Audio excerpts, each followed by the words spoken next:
নমস্কার বন্ধুরা, পুতুলের রান্নাঘরে আপনাদেরকে স্বাগত জানাই। আজকে আমার রান্নাঘরে এঁচোড় চিংড়ি বানাবো। এই অফ সিজনে এঁচোড় পাওয়াটাও খুব মুশকিল। আমি হাফটা পেয়েছি, গোটা পেলাম না। আর খেতে তো অফ সিজনে খুব ভালোই লাগবে।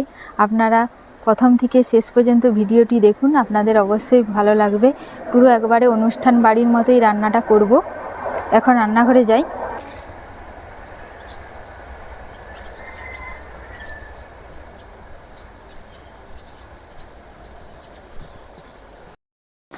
খুব সকালে মাছগুলো এনেছিল তো, আর সকাল না হলে চিংড়ি মাছ পাওয়া যায় না বাজারে। ওই জন্য আমি ভালো করে বেছে ধুয়ে নিয়েছি। এবারে মাছগুলো আমি লবণ মাখিয়ে দেব।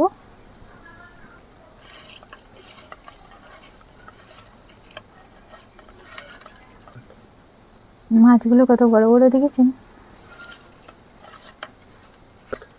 মাছে লবণ মাখানো হয়ে গেছে। এবারে আমি এঁচোড়, আদা, রসুন, আলু, পেঁয়াজ কেটে নেব।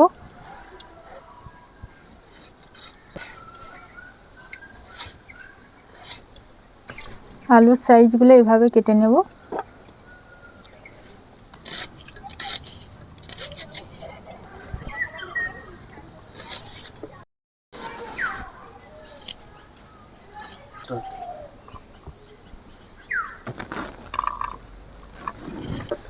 এবারে আমি এঁচোড়টা কেটে নেব। এঁচোড়টা কাটার জন্য সরষা তেল হাতে নেব, নাহলে এঁচোড়ের গায়ে যে চিটটা আছে ওটা হাতে লেগে যাবে। এই বঁটিতেও বুলিয়ে দেব, যাতে বঁটিটা পরে ছাড়াতে সুবিধা হয়।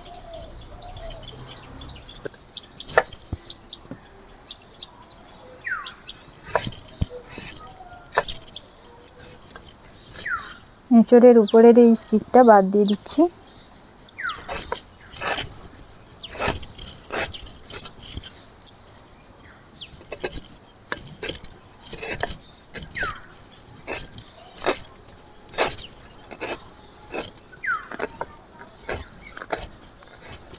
এটাও বাদ দিয়ে দিচ্ছি।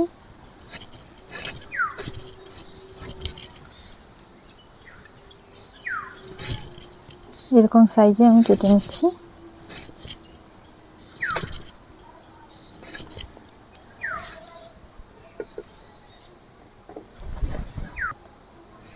ওইভাবে পুরো এঁচোড়টা আমি কেটে নিচ্ছি।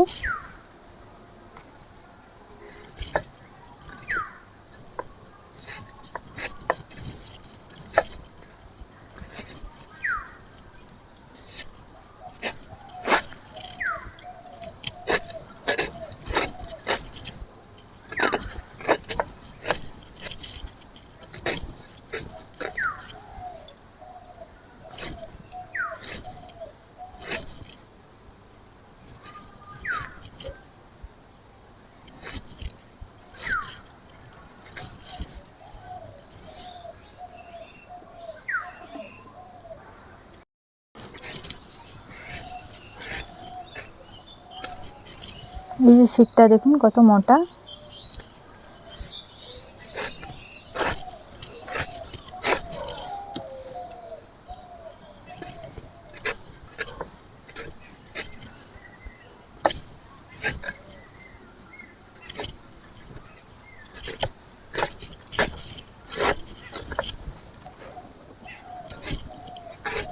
সমস্ত এঁচোড় কাটা হয়ে গেছে। এবার আমি জলে ফেলে দিচ্ছি, নাহলে এঁচোড়গুলো কালো হয়ে যাবে।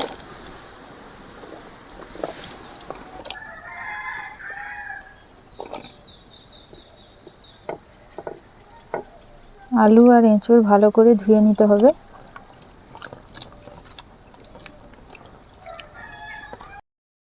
এঁচোড় চিংড়ি রান্না করার আগে ঘরোয়া মশলাটা আমি রেডি করে নেব। এই যে দেখুন, দুটো শুকনো লঙ্কা, 1 চামচ গোলমরিচ, গোটা জিরে 1 চামচ, গোটা ধনে 1 চামচ। এর সাথে আমি লবণ দিয়ে দেবো একটু, দিয়ে মশলাটা ভালো করে ভেজে নিতে হবে। ভাজা হয়ে গেছে, এবারে আমি তুলে নিচ্ছি। এই মশলাটা ঠান্ডা হয়ে গেলে আমি মিক্সিতে গুঁড়ো করে নেব।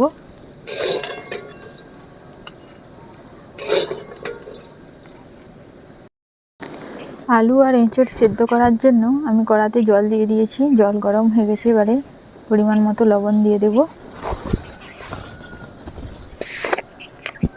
হলুদ গুঁড়ো 2 চামচ, কাশ্মীরি লঙ্কা গুঁড়ো 1 চামচ, ধুয়ে রাখা আলু, ধুয়ে রাখা এঁচোড়। এইসব মশলা দেওয়ার কারণ হচ্ছে যাতে ভেতরে ভালোভাবে ঢুকে যায়, ওই জন্য। আপনারা চাইলে এঁচোড় আর আলু আলাদা আলাদাও সেদ্ধ করতে পারেন, আমি একসাথেই সেদ্ধ করে নিলাম। এবারে ঢাকাটা লাগিয়ে দিচ্ছি সেদ্ধটা যাতে ভালোভাবে হয়ে যায়।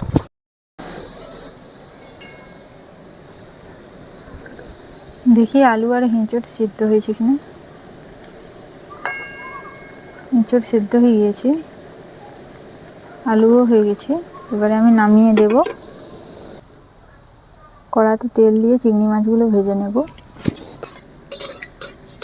লবণ মাখানো চিংড়ি মাছগুলো দিয়ে দেবো কড়াতে। আগের থেকে লবণ মাখিয়ে রেখেছিলাম, ওই জন্য আর লবণ দেব না। এবারে হলুদ গুঁড়ো 1 চামচ দিয়ে দেব।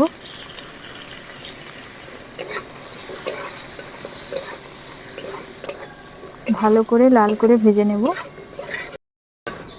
এরকমভাবে ভেজে নেবেন। দেখুন কালারটা এবার রয়েছে। এর থেকে বেশি ভাজলে চিংড়ি মাছ খেতে ভালো লাগবে না।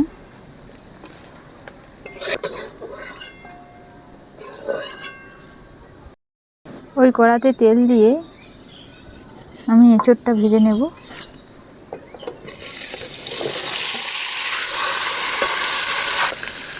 আগে তো সেদ্ধ করাই ছিল, এবারে আমি ভেজে নিচ্ছি। এঁচোড় ভাজা হয়ে গেছে, এবারে আমি নামিয়ে দেব। সেদ্ধ করা আলু ভেজে নেব। আলু ভাজা হয়ে গেছে, এবারে আমি তুলে নেব। এঁচোড় চিংড়ি রান্না করার জন্য আমি কড়াতে তেল দিয়ে দেব। তেল গরম হয়ে গেছে, এবারে আমি চিনি দিয়ে দেব,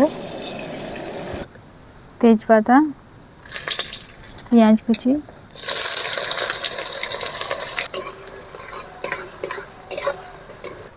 কাঁচা লঙ্কা কুচি, রসুন বাটা,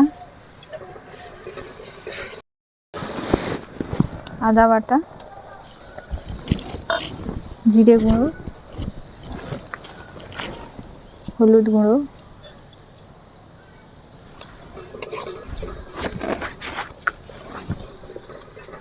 টমেটো কুচি। মশলা ভালো করে ভেজে নিতে হবে, না হলে মশলা থেকে একটা গন্ধ ছাড়বে। মশলা থেকে দেখুন কীরকম তেল ছেড়ে গিয়েছে। এবারে লঙ্কার গুঁড়োটা দেব, লবণ দেব,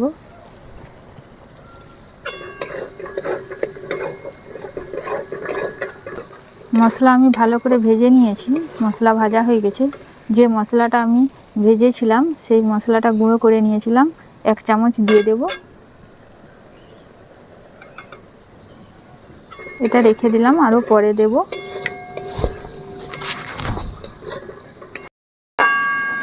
এঁচোড় আলু ভালো করে মশলার সাথে নেড়ে নিয়েছি।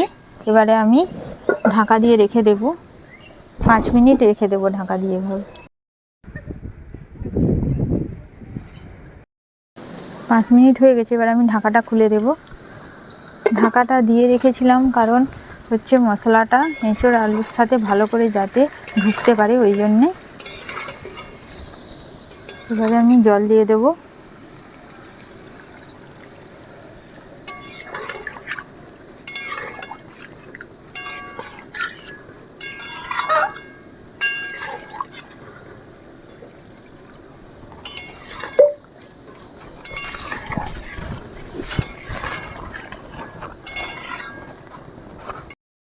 তরকারিটা ফুটে গেছে, এবারে আমি ভেজে রাখা চিংড়ি মাছগুলো দিয়ে দেব।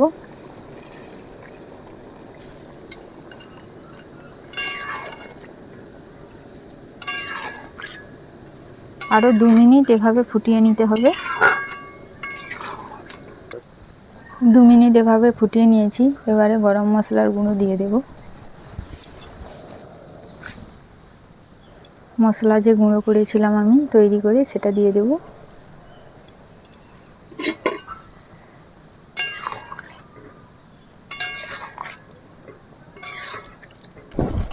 কি দারুণ একটা সেন্ট উঠছে।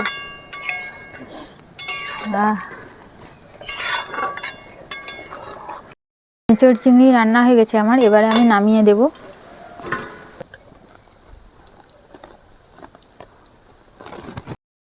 দেখুন এঁচোড় চিংড়ি কিভাবে আমি রান্না করেছি, দেখতে কত সুন্দর লাগছে, অনুষ্ঠান বাড়ির মতো হয়েছে আর দেখতে পুরো মাংসর মতো হয়েছে। আপনারা দেখে বলুন কেমন হয়েছে, অনুষ্ঠান বাড়ির মতো হয়েছে তো? বেশ সুন্দর সেন্ট বেরোচ্ছে, আমার তো সেন্টের গন্ধে পেয়েই মনে হচ্ছে এক থালা ভাত খেয়ে নেব, কিন্তু খেতে পারছি না, বাড়িতে সবাই খেতে বাকি আছে। আপনারা এইভাবে রান্না করে খাবেন, দেখবেন খেতে অসাধারণ লাগবে। আজকের মতো ভিডিওটি এখানেই শেষ করছি। এরকম নতুন নতুন ভিডিও দেখতে হলে আমার ফেসবুক পেজটি ফলো করে রাখবেন আর ইউটিউব চ্যানেলটি সাবস্ক্রাইব করবেন। আর আমাকে প্রচুর প্রচুর ভালোবাসা দিবেন যাতে এই রান্না আরও এগিয়ে নিয়ে যেতে পারি। নমস্কার।